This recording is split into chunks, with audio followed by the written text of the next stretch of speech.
ഓം നമോ ഭഗവതേ സായീശ്വരായ. ശ്രീ സത്യസായി ഭാഗവതം സത്യോപനിഷത്ത് 10.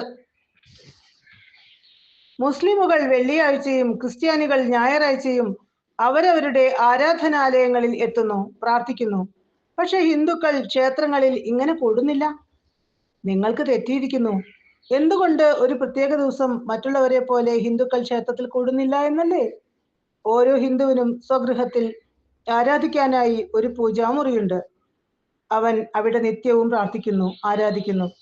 അതുകൊണ്ട് പ്രത്യേക ദിവസം പ്രാർത്ഥിക്കുവാൻ ഹിന്ദുവിന് ഒത്തുചേരേണ്ടി വരുന്നില്ല, മറ്റു വിഭാഗങ്ങൾക്കുള്ളതുപോലെ. വിഗ്രഹം, വൃക്ഷം തുടങ്ങിയവയെ ആരാധിക്കുന്നത് മൂലം ആധുനിക ജനം ഹിന്ദുക്കളെ പരിഹസിക്കുന്നു. അതെല്ലാം കെട്ടുകഥകളും അന്ധവിശ്വാസവുമായി അവർ കരുതുന്നു. ഭാരതം ആധ്യാത്മികതയുടെ കേന്ദ്രമാണ്. സകല ചരാചരങ്ങളിലും അണു മുതൽ പ്രപഞ്ചം വരെ ഈശ്വര ചൈതന്യം നിറഞ്ഞു നിൽക്കുന്നുവെന്ന സത്യം അറിഞ്ഞതും അനുഭവിച്ചതും പ്രചരിപ്പിച്ചതും ഭാരതമാണ്. ഈ രാജ്യത്താണ് ഉറുമ്പും വൃക്ഷവും പക്ഷികളും മലമടക്കുകളും ആദരവിനും ആരാധനയ്ക്കും പാത്രമായത്. ഇവിടെ ഉറുമ്പുപുറ്റുകൾ സുബ്രഹ്മണ്യനായി ഗണിക്കപ്പെടുന്നു. പക്ഷി മഹാവിഷ്ണുവിന്റെ വാഹനമാകുന്നു. മലകൾ ആധ്യാത്മികമായി പ്രാധാന്യമർഹിക്കുന്നു.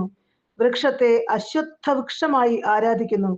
പരമാണു മുതൽ ഈ പ്രപഞ്ചം മുഴുവനുമുള്ള ഭഗവത് സൃഷ്ടിയിൽ ഭാരതീയർ ഈശ്വര ചൈതന്യം ദർശിക്കുന്നു. ഭാരതീയ പുണ്യഗ്രന്ഥങ്ങൾ പ്രകാരം എല്ലാം ദിവ്യമാണ്. ഇത് അന്ധവിശ്വാസവുമല്ല. സകല ചരാചരങ്ങളിലും ദൈവികത കാണാനും അനുഭവിക്കാനും അതനുസരിച്ച് പെരുമാറാനും സനാതനധർമ്മം നിർദ്ദേശിക്കുകയാണ്. അതാണ് ശരിയായ ആധ്യാത്മിക പാത. അതുതന്നെയാണ് ഉത്തമവും ശ്രേഷ്ഠവുമായ അനുഭവവും. അതിനാൽ ഹിന്ദു സംസ്കാരത്തിൽ അഭിമാനിക്കുക, ഒട്ടും ലജ്ജിക്കേണ്ടതില്ല. എല്ലാ തുറകളിലും ഇന്ന് അനുകരണം കാണാം, പ്രത്യേകിച്ച് യുവജനങ്ങൾക്കിടയിൽ. സ്വാമി എന്തു പറയുന്നു? അനുകരണം ദുർബലതയാണ്. ആധുനിക യുവജനങ്ങളുടെ ഇടയിലെ ഒരു ദൗർബല്യമാണ് അനുകരണം. ഇത് നിങ്ങളിലെ യഥാർത്ഥ പ്രകൃതത്തെ മറയ്ക്കുന്നു. ഒരു കാക്ക അരയന്നത്തെ കാണാൻ ഇടയായി. അരയന്നത്തിന്റെ ഗാംഭീര്യവും സുന്ദരമായ നടപ്പും കാക്കയെ ആകർഷിച്ചു. കാക്കയും ആ രീതി അനുകരിച്ചു. കാക്ക ആദ്യം മെല്ലെ നടന്നു, പിന്നീട് ചാടിച്ചാടി നടക്കാൻ തുടങ്ങി. ഒടുവിൽ അനുകരണ ഫലമായി കാക്കയ്ക്ക് സ്വന്തം നടപ്പ് പോലും നഷ്ടമായി. കാക്കയ്ക്ക് സ്വായത്തമായ രീതി വികലവും കൃത്രിമവുമായി.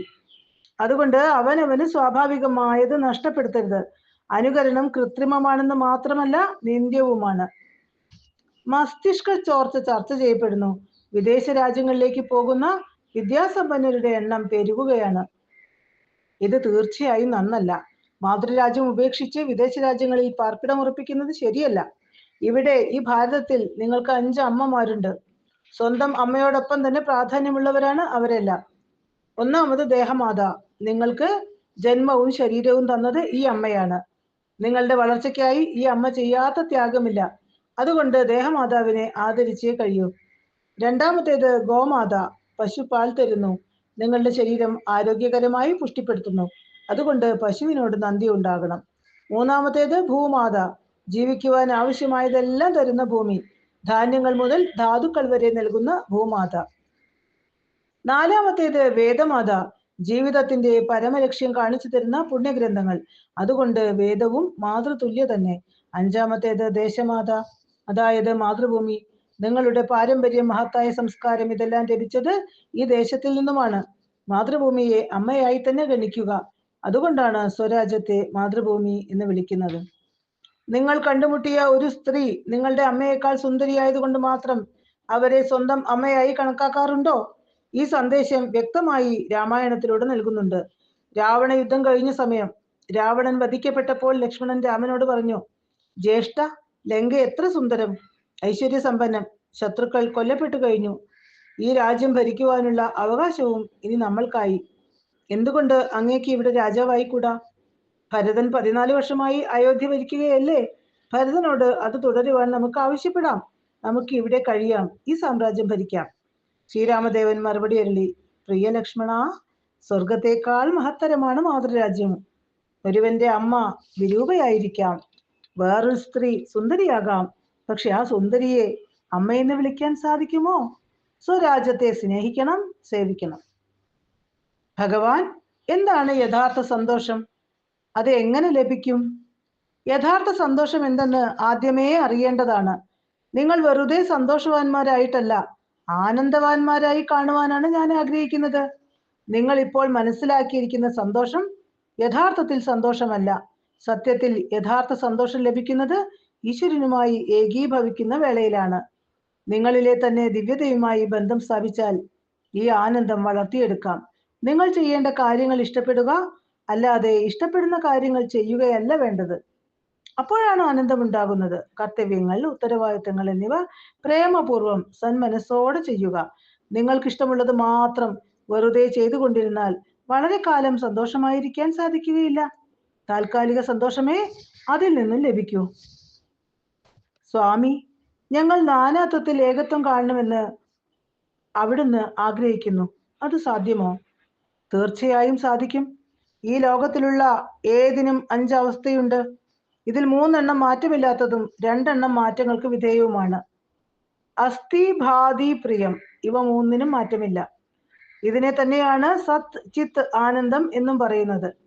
രൂപം, നാമം, ഇതാണ് മറ്റു 2. മാറ്റമില്ലാത്ത മേൽപ്പറഞ്ഞ 3 അവസ്ഥകളെ ആശ്രയിച്ചാണ് നാമരൂപങ്ങൾ നിലനിൽക്കുന്നത്. ഉദാഹരണത്തിന് സമുദ്രം തന്നെ എടുക്കാം. സമുദ്രവും തിരമാലയും നുരയും പതയും പരസ്പരം ബന്ധപ്പെട്ട് കിടക്കുന്നു. ഇതിൽ ഒന്നില്ലാതെ മറ്റൊന്നില്ല. നുരയും പതയും തിരയുടെ മുകളിലാണ് കാണുന്നത്. തിരയില്ലെങ്കിൽ നുരയും പതയും ഇല്ല. സമുദ്രത്തിന്റെ തന്നെ 3 ഘടകങ്ങളാണ് ജലവും തിരയും പതയും. സത്യത്തിൽ ഇതെല്ലാം ഒരേ ജലത്തിന്റെ വിഭിന്ന ഭാവങ്ങളും നാമങ്ങളും അല്ലേ? ആലോചിക്കൂ. ഇവിടെ സമുദ്രം എന്നത് പാരമാർത്ഥിക സത്യം, ആധ്യാത്മിക സത്യം.